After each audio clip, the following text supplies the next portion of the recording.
बिस्मिल्लाहिर्रहमानिर्रहीम। अस्सलामुअलैकुम। अच्छा जी दोस्तों, जैसे कि पिछली वीडियो में हमने बात की थी अल्लाह के रसूल की पैदाइश पर, मुख्तसर हमने अल्लाह के रसूल की पैदाइश पर बात की और इब्राह यानी जो काबा को ढाने की गरज से, काबा पर चढ़ाई करने की गरज से आया था, उसको अल्लाह ने क्या सज़ा दी। तो ये इस पर बात अभी कंप्लीट नहीं हुई थी। चलिए इसको कंप्लीट कर लेते हैं। अगर आपने इस वीडियो का पहला पार्ट नहीं देखा तो उस वीडियो का लिंक मैं इस वीडियो की डिस्क्रिप्शन में डाल दूंगा, तो प्लीज़ आप उस वीडियो को भी देखिएगा।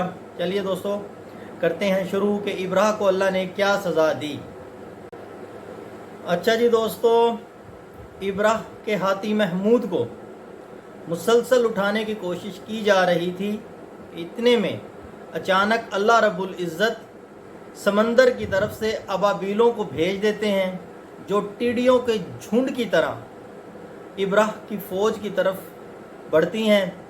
और दूसरी तरफ हज़रत अब्दुल मुत्तलिब मक्का में दाखिल होते हैं, हरम पाक पहुंचते हैं आप, और काबा के दरवाज़े की जंजीरों को पकड़कर दुआ करते हैं।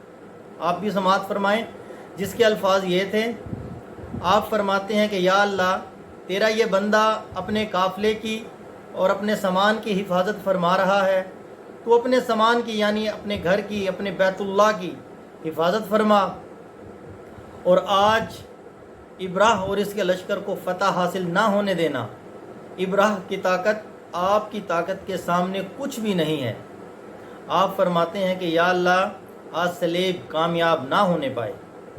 आपने सलेब का लफ्ज़ इसलिए बोला क्योंकि इब्राह ईसाई बादशाह था और ईसाई सलेब को अपनी निशानी के तौर पर साथ लेकर चलते हैं।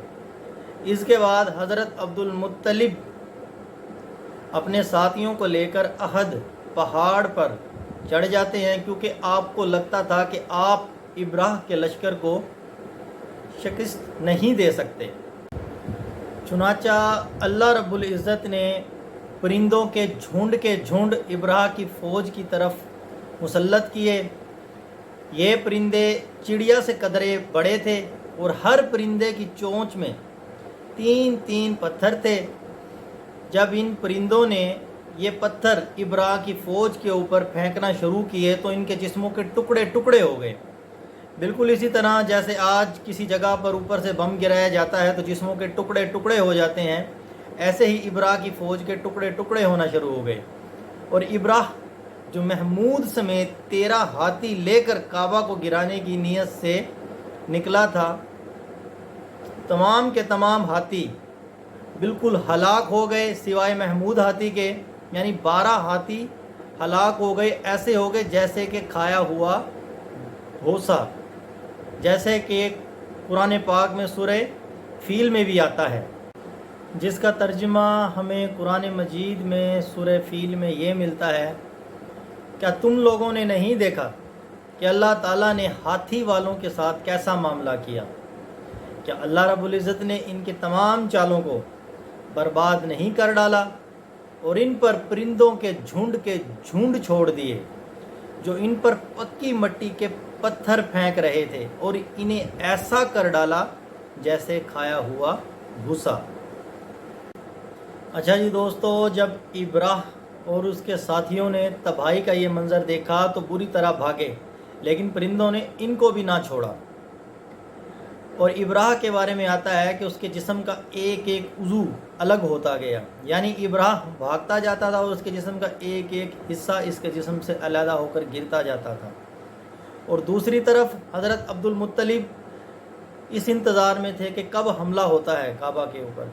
लेकिन जब काफ़ी टाइम गुज़र गया तो आप हालात मालूम करने के लिए नीचे उतरे और मक्का से बाहर निकले, तो आपने देखा कि तमाम लश्कर इब्राह का निस्तो नबूद हो चुका है, तबाह व बर्बाद हो चुका है, और बहुत ज़्यादा माले गनीमत इस तरह से हज़रत अब्दुल मुत्तलिब के हाथ आया, जिसमें साजो सामान के साथ साथ बेतहाशा सोना चांदी भी थी।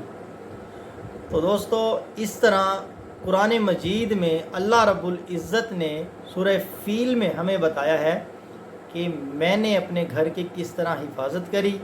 तो अल्लाह से दुआ है कि अल्लाह रब्बुल इज़्ज़त हमें भी अपने हजूर की सीरत के मुताबिक, हजूर की سیرت کے مطابق زندگی گزارنے والا بنائے، اور ہم سب پر اس عظمت اور حرمت والے مہینے کے صدقے ہم سب پر اپنا فضل و کرم اور رحم والا معاملہ فرمائے، ہمارے والدین، اہل و عیال، بچوں پر اپنا فضل و کرم اور رحم نازل فرمائے، اور ہمیں لیلۃ القدر کی رات نصیب فرمائی۔ تو دوستو اگلی ویڈیو تک کے لیے اللہ حافظ، اپنا خیال رکھیے گا، فی امان اللہ، اللہ حافظ۔